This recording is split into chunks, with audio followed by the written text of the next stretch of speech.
Hello, my loves. It is Ashen Wolf here. Hello, YouTube. I am an extrasensory heart space coach, completion process facilitator, parts work facilitator, and Qigong teacher and shaman. Now, you can find out more about me at lushheartsblossoming.com, and to find lots of free, fun information, check out more of my videos, hit the subscribe button, and keep watching this video till the end, because there's some great stuff here. So today, the subject is parts work. Parts work is all about consciousness. Many great teachers of our time have talked about parts work, and any philosophy, any person like Freud that spoke about ego, any teacher that is talking about consciousness is also talking about parts work actually too. Because all parts work is a study of how to work with our consciousness and our subconscious mind in order to alter your reality. Parts work is a practice of integration and alchemy. And I'm going to explain to you the different workings of what parts work is and how to go about doing that today. So, when you want to think of parts work and my explanation of parts work, we can start by understanding that parts work comes down to the idea of fragmentation. What is fragmentation? Fragmentation is a scientific theory. It is a scientific boundary within the universe that the process of splitting occurs. How does scientific geometry or formulas show up within the known universe? Well, we have the Fibonacci sequence, which shows up in sunflowers and in spirals in the macrocosms, and we have fragmentation, which shows up within the division cell of human babies, creating in the womb the division within the body that happens in order to repair cells.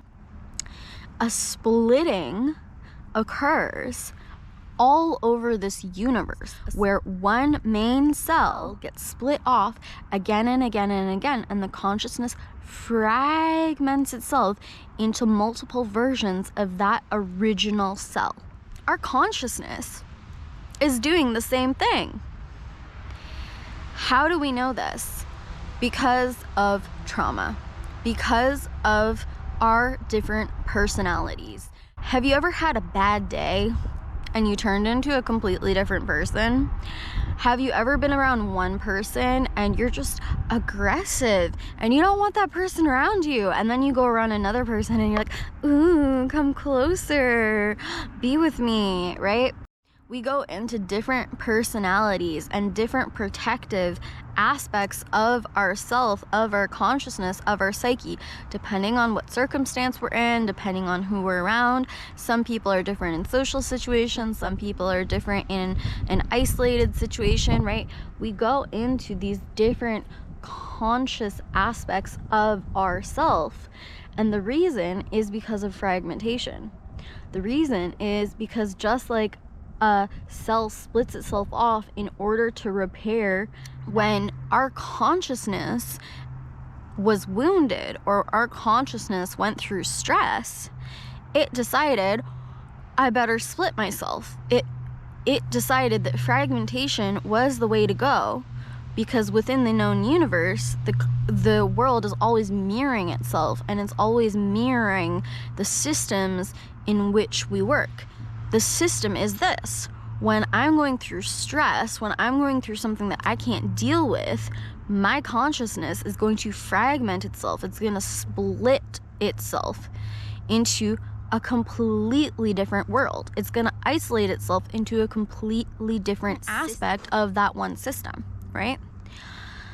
So you can see it like roots coming off from the tree. It's all feeding into the same tree, but it is splitting off into different directions in order to get water from different parts of the soil to feed to the tree in order to survive, right? So this is happening through the process of socialization, where we needed to be a different person in order to survive different situations. So I'll give you an example. We have a child that is having a really, really, really toxic codependent mother.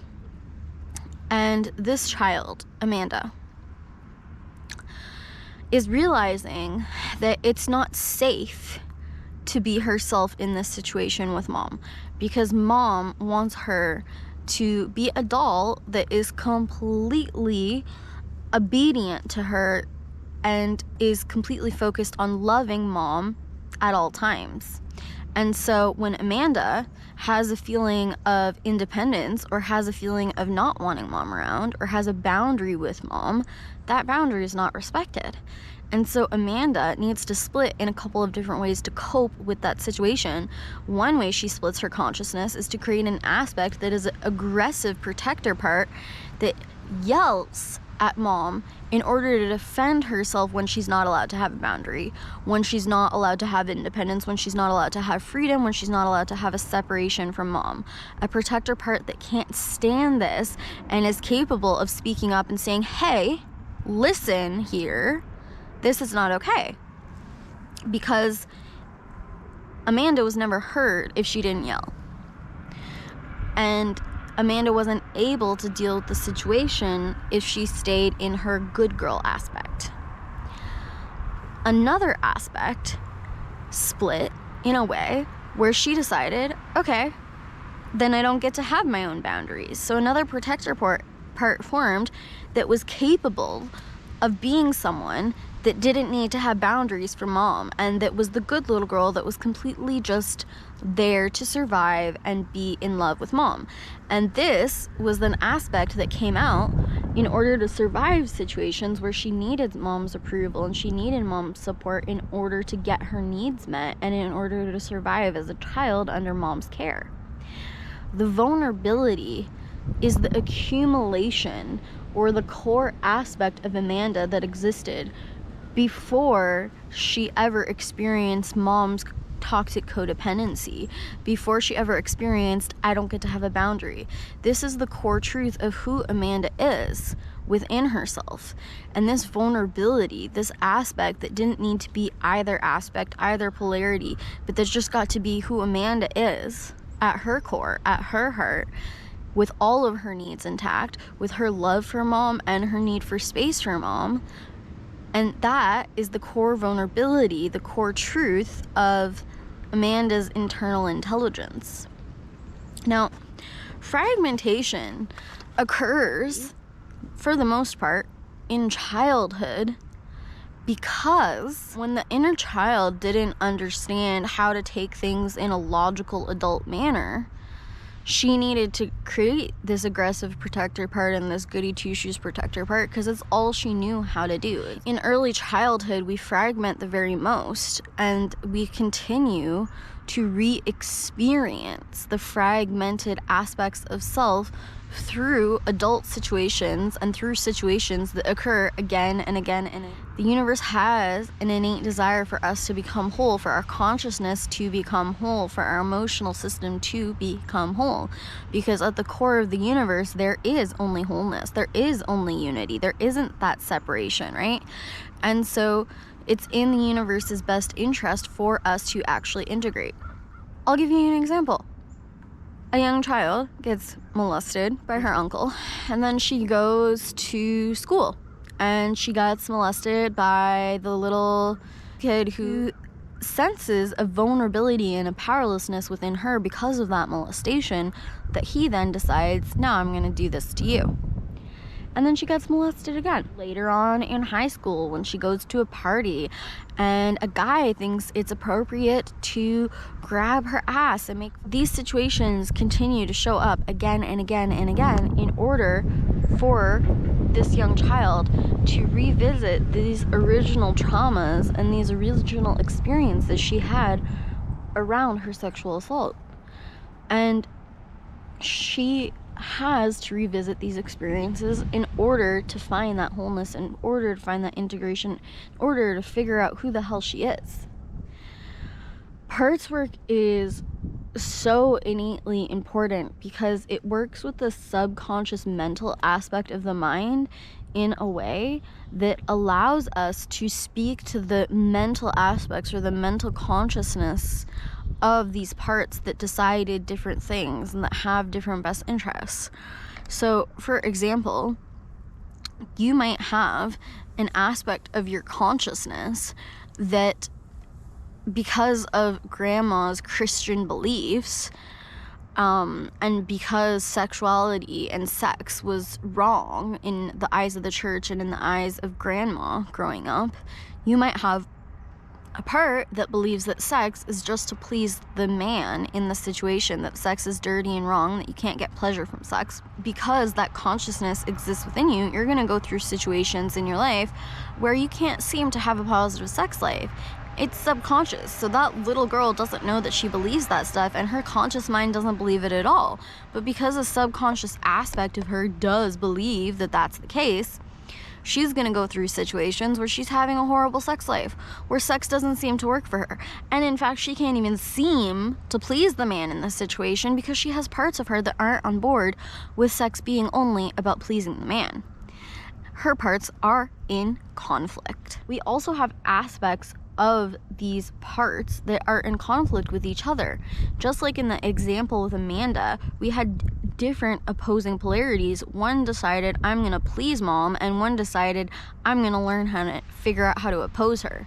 So not only do we have these fragmented selves that split off from our consciousness, but they always follow the rule and the law of polarity, which means that anytime there's a split, there's different polar aspects that are happening within the split on both sides. And then these aspects are going to be combative. Now, if you understand the law of manifestation, the law of creation states that what's going on inside of us is dictating the world around us. So it's pretty important to understand that if we have all of these different aspects of our consciousness that don't feel the same way our core psyche does, that's pretty scary, because then that's why we're manifesting all of these things. And that's why it doesn't matter how many visualizations you do or how many times you think this positive thought. You have this entire iceberg beneath your consciousness of parts and aspects that are in polarity to what your desires are, that want different things for your life because they're still stuck in a moment, in a frozen moment of time where they believe a certain thing. And so what you have to do is you have to actually talk to these parts of your consciousness. And what you do is you release yourself consciously of all aspects of consciousness that you are currently playing, all roles you are currently playing, and just decide with your own free will to go into a space of neutrality. And then you decide, I am going to choose with my own free will to become the part of consciousness, and you can call it by a name. So let's say I want to take on the part of me that is feeling shame with my boyfriend, right? So I say, I'm going to take on the part of me that is feeling a lot of shame with my boyfriend right now. And then what I do is I allow my consciousness to dive into what this part is. And I just have conscious conversation with it. So it's really great if you can pay for a facilitator or a friend to have this conversation with you, because a lot of people have a hard time maintaining contradictory belief systems. They have a hard time flipping between their central identity and this part of consciousness. But what it is you go fully into the consciousness of this part. You ask this part, how old are you? And you try to figure out what snapshot in time this part is. So what was happening in my life when this part got created? What strategy does this part have because of that? Is this an internalized family member? It could be a grandmother, it could be a great-grandfather, it could be an ancestral pattern, or anyone really who had a great influence on your childhood, right? Could even be an internalized teacher that you spent a lot of time with. But you need to figure out, is this an internalized pattern? Is this an aspect that considers itself the adult self, that is acting under the ego of the adult self? And you just talk to this consciousness enough to find out what it wants, why it is the way it is, what its strategy is, and understand it enough to understand why it believes what it believes. So I'm going to give you another example. So in my childhood, I have this snapshot. Many little girls that are under this notion that in order to be loved and in order to find love, I needed to be thin. I needed to be really skinny because I suffered from childhood obesity. I would go into these visions of how I was going to lose weight and how powerful I would feel when I did, and how I would have this Prince Charming to save me and whisk me away and give me all of this love and all of this security in the fact that I was really sexually attractive or beautiful to this person. I developed this consciousness that felt that way, and that literally thinks that power and strength is in how much I weigh, right? And in how beautiful I am. You can see the problem that that presents in your everyday life.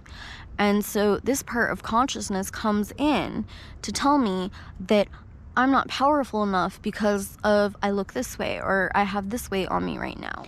Because my entire life, I had role models, I had grandmothers and mothers and people that mirrored to me in society that power was in how attractive you were. And I had to have a conversation with this part of me, and I had to say, look, actually there's power in your emotions. There's power in who you are as a person. The power that you can give in relationships has a lot more to do with all of the aspects of who you are. When you offer a relationship, you're not just offering them what you look like. There's tons of Barbie dolls out there that look a certain way. They have a really gross personality and they don't have a lot going on the inside. So yes, a level of power is how you look, but another level of power is also what you're capable of, how emotionally available you are, how deep a person you are, how sensitive you are, how smart and intelligent you are, all of these things. And then all of a sudden, the fact that I'm extremely beautiful in the fact that I'm voluptuous and beautiful at the same time allows me to find power in the fact that, well, I also have a really sensitive nervous system and I'm really emotionally deep and available and I hold a lot of space for people, and I have this amazing career that I've created where I'm helping people and changing their lives. And actually, I am this next level person, and these things give me so much more power than just having the skinniest, waist in the world. And then you can also tell your partner if you need to lose weight or if you want to lose weight, that's fine. You can go do that. But who you are right now is worthy, is enough, and is powerful. So what you need to do is you need to find reasons for this part to still get what they want. So in that situation, what I wanted was to be powerful. So I had to find another way to be powerful in that situation that wasn't based off of the old paradigm that I was in that was hurting me. And I had to find a way to make sure that that part really understood and believed the things that I was saying. This part of consciousness is a very subconscious aspect of yourself, and it's not going to understand logically all the things that you understand as a person, and you have to be really perceptive to all the things that this aspect doesn't understand in order to explain it. And every time you explain to this part these things, what happens is you're filling in the gaps, you're filling in the unconsciousness, you're filling in the lack of awareness within this part, right? You can think of it as these internal ghosts within you that get stuck in these patterns that don't serve us, that don't make sense, and that are hurting us every single day. And we have to speak to these parts in order to gain awareness and in order to make positive change and impact in our life, so that we can take responsibility of our lives. And to go into this process is a process of alchemy. You can also do this by writing it down, by having a conversation with yourself and just writing down one sentence from the central identity, one sentence from the part, one sentence, and just keep going back and forth and tuning in to these aspects. You can do it by speaking, right? And you can find as many ways as you need to identify with this part, whether it's putting on a different part, whether it's finding a different place or seat in the room, whether it's just consciously diving into that part, knowing you're in that part, dedicating yourself so fully to that consciousness, and then coming into the central identity and saying, okay, so what was going on there and what does this part need to know from there? It's really important to dive into our consciousness and to find this inner alchemy and integration and take responsibility over our life.